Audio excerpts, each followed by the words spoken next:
Hi guys, it's Dr. Ron Miller here with cashbasedphysiotherapy.org, and again this is the second part of a new series where we are breaking down kind of a case series of what it's like to do an evaluation in a cash-based clinic, and what is my thought process going through the eval in order to get this patient to be willing to pay cash and start their treatment and plan of care.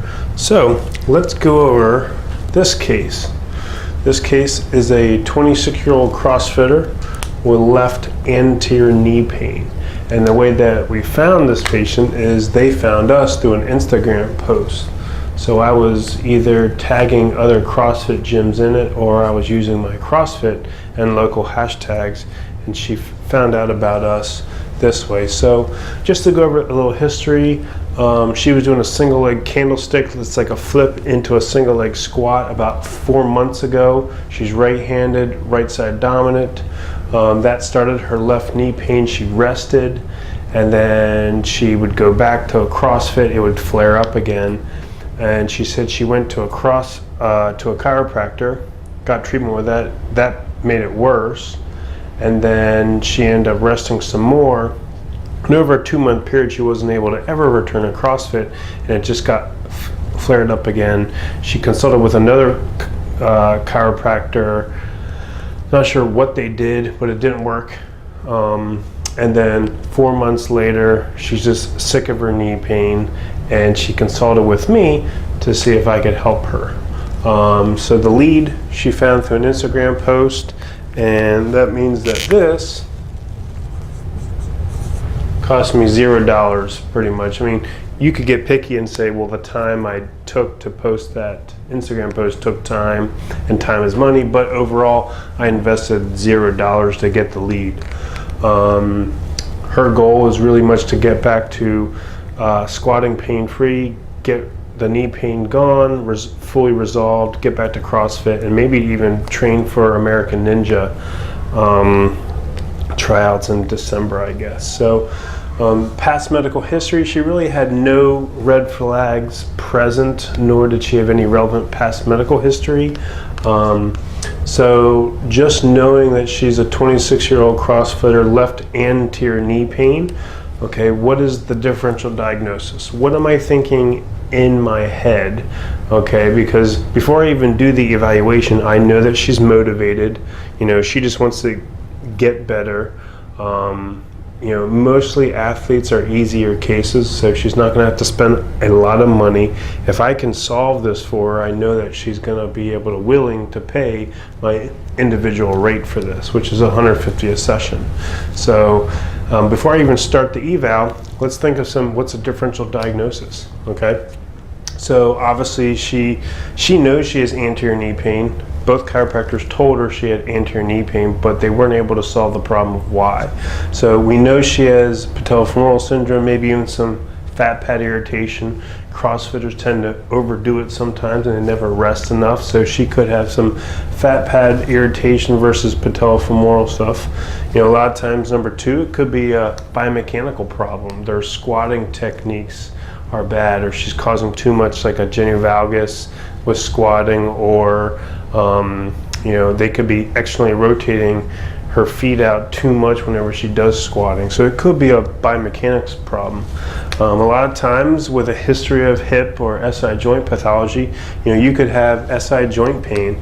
Now this is not the pain provocation testing. This is just a SI joint dysfunction that is leading to overactivation of the anterior chain, thus she's getting some patellofemoral stuff.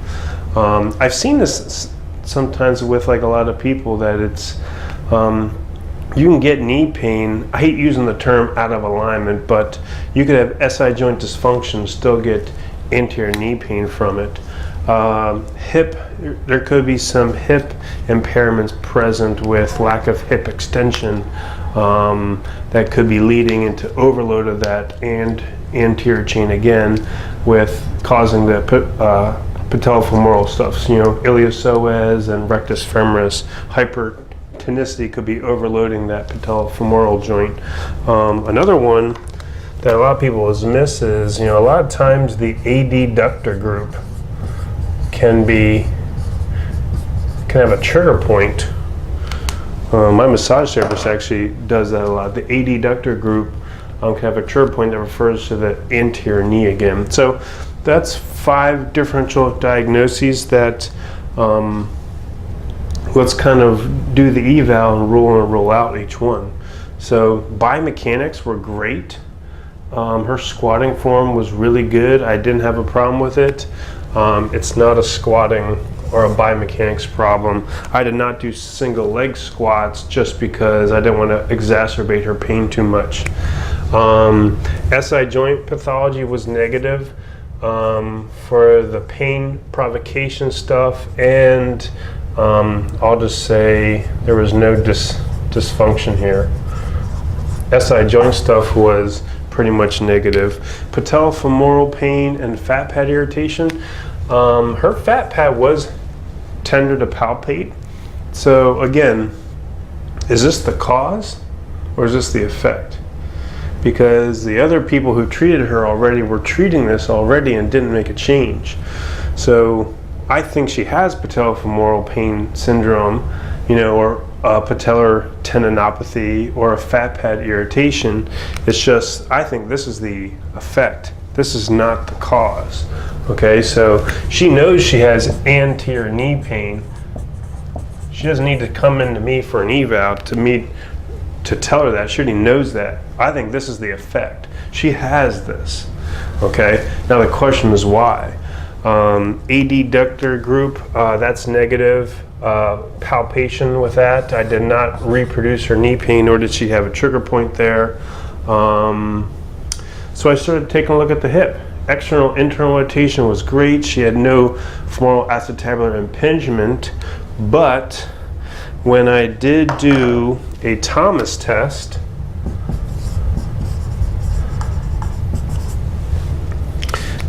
two things. One, it came out positive, tighter on the left compared to the right, and 2, it's a double whammy. Let's put a double plus there. I reproduced her pain.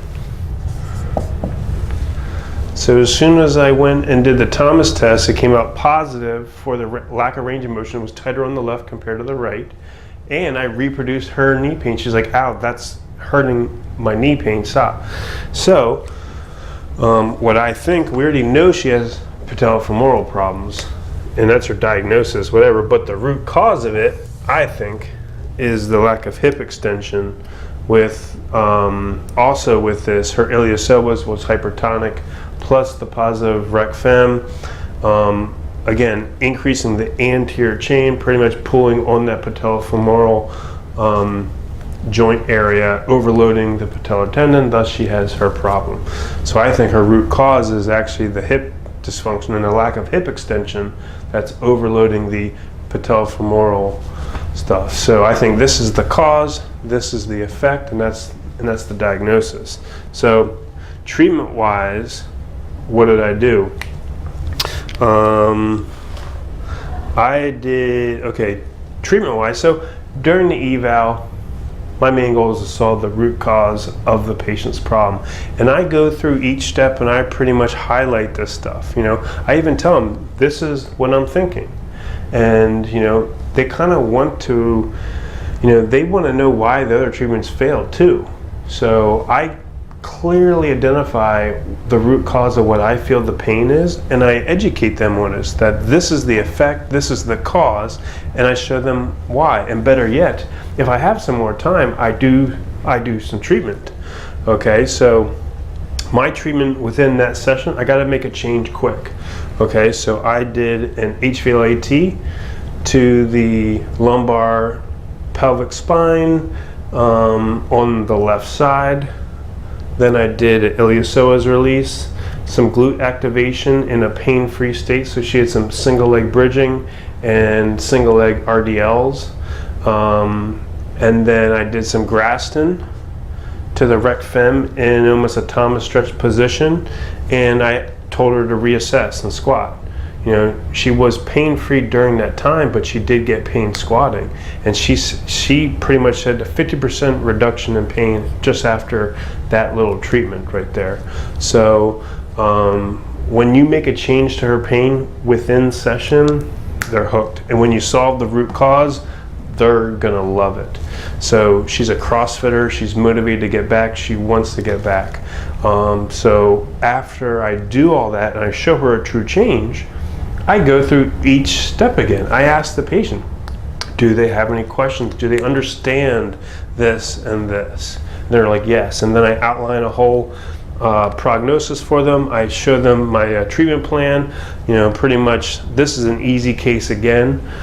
My easy cases, I tell them that I should be able to get them pain-free or back to CrossFit in 2 to 4 sessions. I outline a timeline for them. So, my expected revenue from this is $300 to $600 off of a $0 investment. Marketing-wise, that's an excellent return on investment. And what's even better is that when you have one CrossFitter, you're going to get the whole clan with them. So